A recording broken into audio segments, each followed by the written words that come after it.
Bonjour tout le monde, c'est Arnaud pour une nouvelle vidéo. Pour ceux qui ne me connaissent pas, donc je m'appelle Arnaud Hadouk et je suis entrepreneur depuis de nombreuses années. Et aujourd'hui, je gère une marque de vélo électrique qui s'appelle Vélobécane. Donc l'objectif de cette chaîne elle est assez simple, c'est essayer de transmettre un maximum de contenu et un maximum d'expérience que j'ai pu vivre, principalement dans le business en ligne. Donc, comme on a pu le voir sur la dernière vidéo, je voudrais faire une série de vidéos qui seraient justement destinées aux différents leviers marketing que je connais et que je maîtrise. Il doit certainement y en avoir d'autres, mais ceux que je vais citer sont ceux que, allez, à 80 ou 90% que les entrepreneurs vont utiliser. Donc la vidéo aujourd'hui, ça sera une vidéo qui sera destinée à Google Ads, donc qui est pour moi le réseau, ou en tout cas le levier à utiliser lorsqu'on veut déployer un service ou commercialiser un produit. Et je vais essayer d'aborder les différentes subtilités que peut proposer Google Ads. L'idée, c'est pas du tout de rentrer dans la technique. Si vous avez besoin d'un coup de main pour mettre en place vos campagnes Google, vous pouvez passer directement un coup de fil à Google. Il y aura des techniciens et des conseillers qui se feront un malin plaisir à vous aider, à vous aiguiller. L'idée, c'est vraiment de vous montrer les différentes possibilités qu'on peut avoir grâce à Google Ads. Alors, comme vous le savez, donc l'idée c'est de vous donner un coup de main et de partager un maximum d'expérience sur le business en ligne. Donc si on arrive aujourd'hui au marketing, c'est que vous avez déjà trouvé votre service, vous avez déjà trouvé votre produit, vous avez monté votre site internet. On a déjà abordé sur d'autres vidéos les différents outils qui existent et si vous jetez un coup d'œil sur internet, vous trouvez très facilement ce qu'il peut éventuellement y avoir. Donc le site est prêt, le site est en ligne, le système de paiement est fonctionnel. On n'a jamais parlé de système de paiement, mais vous allez avoir le système, une VAD classique auprès de votre banque. Vous allez avoir Stripe, vous allez avoir éventuellement PayPal, vous en avez d'autres. Je ne vais pas tous les citer, vous allez les chercher, vous allez les trouver très facilement.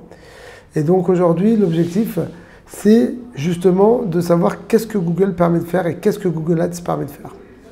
On ne va pas parler SEO, on va parler uniquement levier payant. Donc, la première chose, il faut savoir que lorsque vous démarrez sur du marketing payant, il faut se fixer un budget, mais il ne faut pas que le budget soit trop faible. Pourquoi? Parce que avant de pouvoir monter une campagne et que celle-ci soit fonctionnelle, eh ben, c'est pas compliqué. Vous allez la monter, vous allez la tester, vous allez effectuer différents tests et au fur et à mesure, vous allez éventuellement voir ce qui fonctionne et ce qui ne fonctionne pas et par rapport à ça, vous allez adapter votre campagne. Si vous pensez que vous allez vous lever un matin et vous allez dire c'est bon, je sais comment monter ma campagne et je vais la monter et tout de suite c'est un succès, moi j'ai jamais vu. Donc il y a toujours besoin de rafistoler, il y a toujours besoin d'optimiser et de faire en sorte que l'argent qui soit dépensé rapporte un maximum d'argent. Donc ça c'est la première chose. Donc lorsque vous démarrez sur du business en ligne et sur du marketing en ligne, il faut prévoir des budgets. Il faut faire en sorte que les budgets ne soient pas trop faibles pour que vous ayez la possibilité, lorsque vous vous trompez, de pouvoir rafistoler, de pouvoir optimiser, faire en sorte que les campagnes soient fonctionnelles. Ça, c'est la première chose. Alors, quand je parle de budget, je ne parle pas de centaines de milliers d'euros, mais éventuellement, un budget qui soit en phase avec ce que vous voulez faire. Si vous me dites, écoutez, je suis prêt à dépenser 10 euros par jour, 20 euros par jour, ça ne suffira pas. Parce qu'il faut malgré tout essayer d'avoir un maximum de masse, un maximum de visiteurs, voir un petit peu comment les visiteurs vont réagir et par rapport à ça, vous allez éventuellement réadapter soit vos campagnes pub ou soit éventuellement réadapter le site internet. À titre indicatif, la version de Vélobécane, là on est au mois d'août 2023, le 23 août 2023, la version du site internet Vélobécane que vous voyez en ligne, c'est une version qui a déjà été reprise 6 ou 7 fois. Donc aujourd'hui le site performe, mais ça n'a pas toujours été le cas. Mais c'est pas qu'un jour on faisait 3 ventes et l'autre jour on en a fait 10. C'est qu'on est passé éventuellement de 0 vente à 5, 6, 7, 8, 10 ventes en rafistolant et en optimisant le site et les campagnes. Donc voilà, comme ça vous avez un petit peu le parcours que moi j'ai pu avoir. Maintenant ce qu'il y a, vous avez mis en place votre site internet, vous avez votre solution de paiement. Dès que vous avez mis ça en place, il faut mettre en place ce qu'on appelle un tag de conversion. Comment on met ça en place? Jetez un coup d'œil éventuellement sur Google. Je ne sais pas sur quelle plateforme votre site est monté ou si c'est un CMS type WordPress ou éventuellement PrestaShop. Mais en tout cas, le principe d'un tag de conversion, c'est quoi? C'est dès qu'il y a une vente qui va être réalisée, ou dès qu'il y a un achat qui va être effectué, ou dès qu'il va y avoir une conversion qui va être effectuée, alors c'est quoi? Dans le cadre d'un site e-commerce, c'est facile. La conversion, c'est lorsqu'un client va acheter. Maintenant, éventuellement, lorsqu'on va parler éventuellement d'un site de service, vous attendez éventuellement qu'il y ait des clients qui prennent contact avec vous par téléphone. La conversion, c'est lorsqu'un client va vous passer un coup de fil. Donc du coup, ça dépendra éventuellement de l'activité. Pour d'autres cas, la conversion, c'est lorsque le prospect aura rempli aura fait une demande de devis. Donc par rapport à chaque activité, la conversion peut être différente. Mais en tout cas, la conversion, c'est de faire en sorte que, comme le dit le mot, on le convertit. Si c'était un prospect, que le prospect on le transforme en client, ou si c'était éventuellement un visiteur, que le visiteur on le transforme en prospect. Tout peut être envisageable. Donc ça, c'est la première chose, mettre en place un tag de conversion. À partir du moment où on a mis en place un tag de conversion, c'est quoi l'intérêt de ça? C'est qu'à partir du moment où vous avez déployé des budgets de communication, dès que vous avez payé de la publicité, je dis une bêtise, vous êtes prêt à dépenser 100 € par jour, ou 50 € la journée, allez on va dire 50 € pour démarrer. Vous démarrez avec 50 € par jour, vous avez trois prospects qui viennent sur votre site grâce à la publicité. Les 3 prospects vont acheter. Comment on va remonter l'information au système marketing, au levier marketing, que les 3 clients qui ont acheté? C'est justement grâce au tag de conversion. Donc, si vous avez dépensé 50 € par jour et qu'il y a eu 3 achats, donc le système va savoir qu'il y a eu 3 achats qui ont été effectués et va même pouvoir vous remonter le montant de chaque transaction. Ça, c'est important. Mais si ce n'est pas ce qui nous intéresse, c'est uniquement le nombre de conversions, disons que c'est un site monoproduit, il y a eu 3 achats, donc du coup, chaque transformation de prospect à client a coûté à peu près 17 €. À partir de ce moment-là, vous savez plus ou moins comment calculer votre marge et savoir combien il vous reste. Donc c'est pour ça qu'un tag de conversion est très important. Maintenant, qu'est-ce que Google permet de faire? Google, c'est pas compliqué.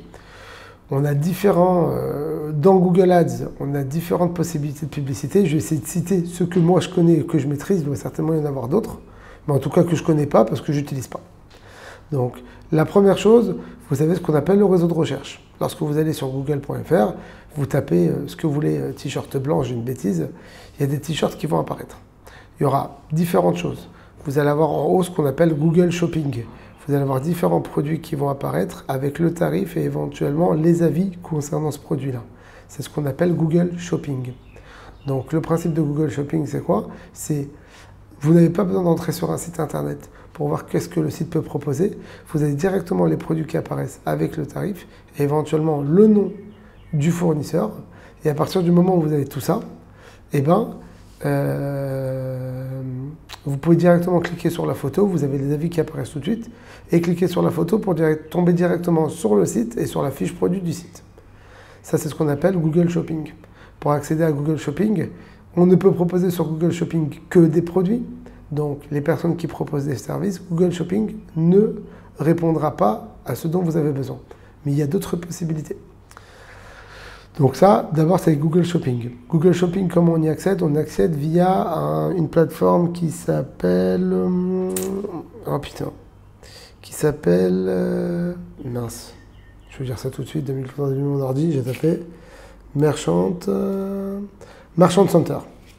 Donc vous tapez Merchant Center sur Google, vous ouvrez un compte et ensuite il va falloir connecter votre Merchant Center avec votre compte Google Ads.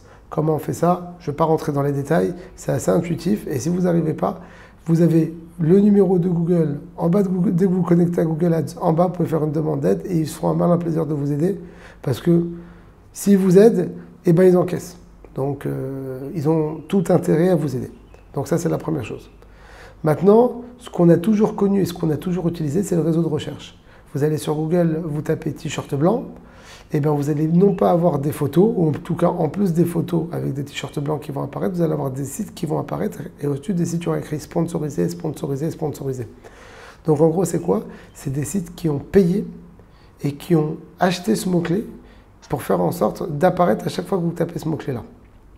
Maintenant, pourquoi il y en a un qui apparaît plus haut que l'autre? Eh bien, c'est pas compliqué. Plus on est haut et plus on est visible et plus ça coûte. Et c'est pas compliqué. Dans un système comme celui-ci, on parle d'un système d'enchères. Donc, il y en a un qui va dire, écoute, moi, je suis prêt à payer 10 centimes le clic, 20 centimes le clic, 50 centimes le clic, 1 € le clic. Et donc, du coup, celui qui sera prêt à payer le plus cher, eh ben, c'est lui qui va apparaître le plus haut. Et le deuxième, ben, ça sera celui qui aura l'enchère, la deuxième enchère la plus élevée, etc., etc. Maintenant, faut savoir que bon, si vous avez un site où il n'y a pas beaucoup de produits, ben, les mots-clés, vous les connaissez. Maintenant, si vous avez un site avec beaucoup de produits, Google lui-même est en mesure de vous générer les mots-clés qui sont adaptés à votre activité. Et après vous les avoir générés, vous êtes en mesure d'exclure certains mots-clés ou certains mots qui vont faire en sorte que dès que vous les tapez, eh ben, l'annonce n'apparaîtra pas. Je dis une bêtise. Si la personne tape t-shirt blanc, ben là ça apparaît. Si tape t-shirt blanc avec petit pois vert, je dis une bêtise, eh ben, vous allez exclure les mots-clés petit pois vert et dès que quelqu'un va taper ça, eh ben, l'annonce n'apparaîtra jamais. Donc voilà un petit peu les possibilités qu'il peut y avoir au niveau du réseau de recherche. Après le réseau de recherche, vous avez ce que Google appelle AdSense. Ça veut dire Google est relié, ou en tout cas des gens qui créent du contenu, associent leur site à leur accès à Google AdSense. Et donc du coup, ce qu'il va y avoir, c'est que vous, sur Google, vous n'allez pas faire de la publicité sur le site google.fr dès que quelqu'un va taper un mot-clé, mais vous allez faire de la publicité sur des sites qui collaborent avec Google, et entre guillemets, ça sera un système de bannières publicitaires. Donc, dès que vous allez vouloir, entre guillemets, faire ça, vous allez rentrer vos publications, vous allez rentrer vos bannières, vous allez rentrer vos photos, vous allez rentrer vos images. Il faut bien entendu que les images soient le plus vendeurs possible. Et donc, du coup, on pourra retrouver vos bannières sur d'autres sites internet, et dès que les clients vont voir éventuellement le t-shirt blanc, parce qu'il y a un mannequin qui le porte bien, vont pouvoir cliquer sur la bannière et ça va faire retomber sur votre site internet. C'est ce qu'on appelle AdSense. Maintenant, toujours dans Google, vous avez YouTube. YouTube appartient à Google. Vous pouvez éventuellement faire de la publicité sur YouTube. Pour faire de la publicité sur YouTube, ça se fait toujours depuis Google Ads. En gros, si vous voulez, à partir de Google Ads, vous avez absolument accès à tout. Mais par contre, pour faire de la publicité sur YouTube, il faut déjà créer le contenu vidéo. Parce que sur YouTube, comme tout le monde le sait, c'est de la vidéo et les pubs sont des pubs en vidéo. Donc du coup, vous voyez, quand vous regardez une vidéo sur YouTube, en bas à droite, il y a écrit « Ignorer l'annonce », mais ça prend 4 ou 5 secondes avant que ce bouton-là soit actif. Et bien du coup, ça se fait toujours depuis Google Ads et vous avez la possibilité de faire des publicités sur YouTube. Maintenant, a priori, je pense avoir tout vu, tout ce que je voulais aborder. Il y a un truc qui est pas mal que Google a mis en place, c'est un type de campagne qui s'appelle Performance Max. Performance Max, c'est pas compliqué. Ça va être Google va essayer d'automatiser. Alors je pense que c'est fait avec de l'intelligence artificielle. Va essayer d'automatiser au maximum vos publicités et la dépense de vos budgets. Vous allez dire voilà, moi je veux faire de la publicité sur le réseau de recherche, je veux faire éventuellement du Google Shopping, je veux faire éventuellement du YouTube, je veux faire éventuellement comme ci, comme ça, je veux faire éventuellement du retargeting. Retargeting, pour ceux qui ne savent pas ce que c'est je vais sur le site, j'en sais rien moi, Galerie Lafayette. Dès que je suis sur Galerie Lafayette, je regarde un sac qui me plaît. À partir du moment où j'ai regardé ce sac qui me plaît, je vais me balader sur le web et ce sac-là va apparaître partout. Donc en gros, retargeting, ça veut dire on retarget, on recible le potentiel client et vous allez avoir le produit que vous allez chercher qui apparaît un peu partout. Donc il y a des gens qui ne connaissent pas, qui disent « Oh là là, c'est un signe, j'ai la pub ». Ou en tout cas, le sac que je voulais ou la robe que je voulais qui apparaît absolument partout, je pense que c'est un signe, il faut que je l'achète. En fin de compte, ce n'est pas un signe du tout. C'est juste que les ordinateurs sont configurés comme ça, faire en sorte de vous proposer de la publicité, sachant que vous avez une intention d'achat. C'est ça le principe. Donc ça, c'est la partie retargeting. Maintenant, c'est quoi l'intérêt de Performance Max? Moi, c'est ce que j'utilise aujourd'hui. C'est pas compliqué. Performance Max, tout est automatisé. Donc au départ, je dis non, je vais le faire moi-même, tout seul à la main. C'est sûr que ça sera mieux fait que si tout est automatisé. Pas du tout, c'est des conneries. Pourquoi? Google, c'est des ordinateurs. Google, c'est un algorithme qui est très puissant et qui est en mesure de dire, voilà, le client, j'en sais rien, le client A, il s'est connecté le lundi à 23 h, le mardi à 9 h le matin, le mercredi à 11 h.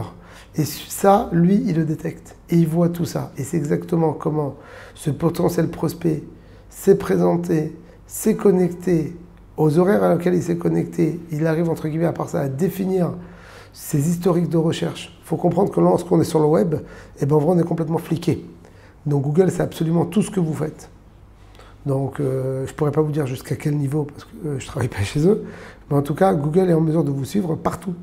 Donc, à partir du moment où Google nous suit partout. Donc Google, c'est exactement ce qu'on fait. Et donc du coup, il va voir que le client qui est parti éventuellement sur le site Galeries Lafayette ou sur le site Vélo Bécane, donc avant d'aller éventuellement sur Vélo Bécane, il est parti chez le concurrent numéro A, le concurrent numéro B, le concurrent numéro C. Et il a défini que à partir du moment où le client a fait A, B, C, et qu'il revient et qu'il continue ses recherches, et bien là, il est à point pour pouvoir passer commande. Et donc, c'est à ce moment-là que Google va lui présenter un maximum de pubs jusqu'au moment où, entre guillemets, le client va passer à l'acte d'achat. Donc, ça, Performance Max est en mesure de le faire. Moi, avec ma petite tête, je ne suis pas en mesure de le faire. Je peux avoir une personne qui rentre, 2 personnes qui rentrent, 5 personnes qui rentrent, mais au bout de 5, ça s'arrête là. Je ne peux pas savoir quand est-ce qu'il est revenu et quand est-ce qu'il est reparti. Donc, c'est ça la force aujourd'hui de Performance Max, et moi c'est quelque chose que j'utilise aujourd'hui toute la journée. Je ne gère plus mes campagnes manuellement, c'est une chose que je faisais avant. Aujourd'hui, c'est que tout est entièrement automatisé, et de manière générale, les robots de Google sont beaucoup plus forts que nous. Alors ça peut faire peur, mais en tout cas, dans le business, c'est assez intéressant.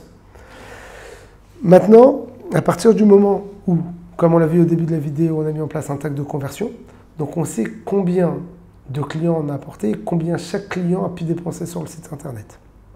Maintenant, toujours dans la même logique, Google, en tout cas Google Ads, on a la possibilité sur les campagnes qui sont montées, on a la possibilité d'indiquer, comment ils appellent ça,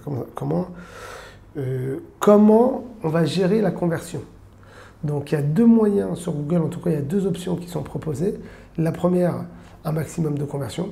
On s'en fout de combien le client nous a coûté. On veut faire entrer un maximum de clients. Donc c'est ce qu'ils appellent, en tout cas c'est les mots que Google utilise, maximiser les conversions. Ou sinon, on a des conversions avec un ROAS cible. Ça veut dire que on va mettre un pourcentage, on va dire voilà, je veux que le client, à partir du moment où j'ai une bêtise, je dépense 50 € par jour sur Google, je veux que ces 50 € par jour que je dépense sont en mesure de me rapporter 300 € de chiffre d'affaires. Donc le ROAS cible, je vais mettre 300%. C'est ça? Non, je dis une bêtise, je vais mettre 600%. 600%, donc 600% de 50 €, ça va faire 300 €. Et donc à partir de ce moment-là, l'idée c'est que Google va comprendre que j'ai besoin de faire entrer 300 € de chiffre d'affaires par jour par rapport au montant que je dépense tous les jours. Par contre, ce qu'il y a, c'est que pour pouvoir arriver à ça, ça veut dire mettre en place un ROAS cible. Alors, comment Google arrive à se débrouiller? Le fait qu'on soit fliqué toute la journée et que Google nous traque toute la journée, Google est en mesure de savoir quand est-ce qu'on va passer à l'acte d'achat. Donc ça, c'est important. Deuxième point, hormis ça, c'est que pour pouvoir mettre en place un ROAS cible, il faut que Google puisse connaître quel type de clientèle notre activité ou notre site arrive à engendrer. Et pour faire ça, on est d'abord dans un premier temps obligé de passer par une maximisation des conversions, c'est-à-dire faire rentrer un maximum de personnes sur le site. Après avoir fait rentrer un maximum de personnes sur le site et avoir fait en sorte que ces prospects deviennent des clients, Google va pouvoir, entre guillemets, établir une audience de clients qui sont intéressés par notre typologie de produits.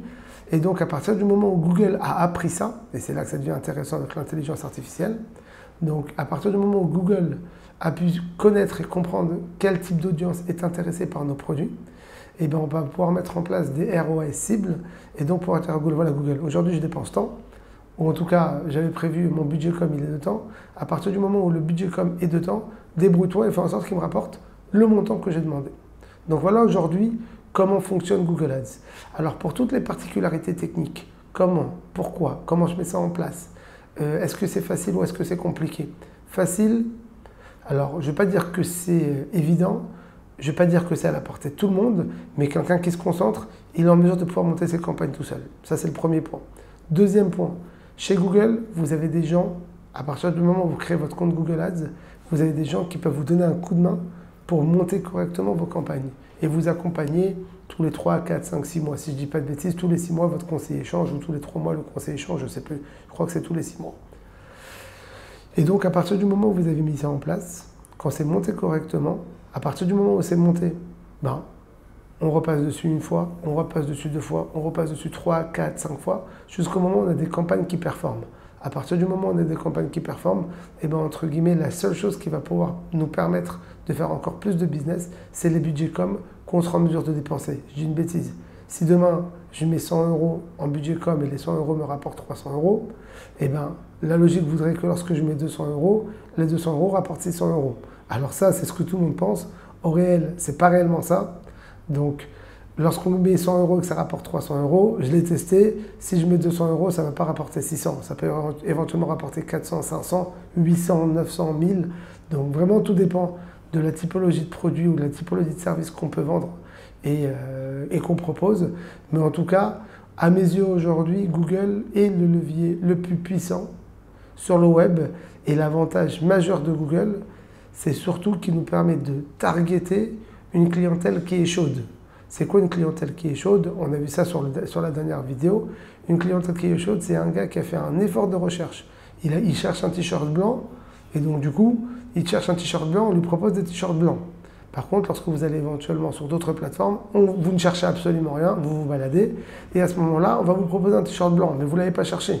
Donc, c'est pas parce qu'on va vous le proposer que vous allez cliquer dessus, alors que sur Google, vu qu'il y a une intention de recherche et une intention entre guillemets d'achat, eh ben, ça sera plus facile entre guillemets d'attaquer ce type de clientèle plutôt que d'aller s'attaquer entre guillemets à une clientèle qui est froide. Mais on verra ça lors d'une prochaine vidéo. J'espère avoir été assez clair. Si vous avez des questions, n'hésitez pas à les laisser en commentaire et n'hésitez pas à vous abonner aussi à la chaîne. Maintenant, juste aussi un point assez important. Il y avait, je crois sur la première vidéo que j'avais mis en ligne, j'avais indiqué que le plus important lorsqu'on veut se lancer, c'est de se lancer. On essaie de monter quelque chose de potable et on rafistole au fur et à mesure. On ne peut pas avoir un truc qui est nickel dès le début.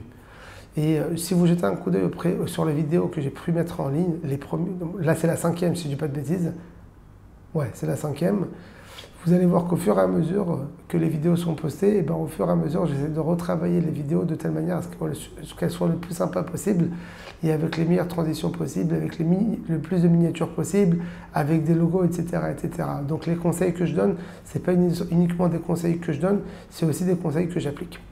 Donc voilà, je vous dis à très bientôt pour une nouvelle vidéo et surtout n'hésitez pas à liker, à vous abonner et à commenter pour me dire si ça vous plaît ou pas et s'il y a éventuellement d'autres sujets que vous voulez me voir aborder, ben, n'hésitez pas à me le dire. Bonne journée à tous, bye.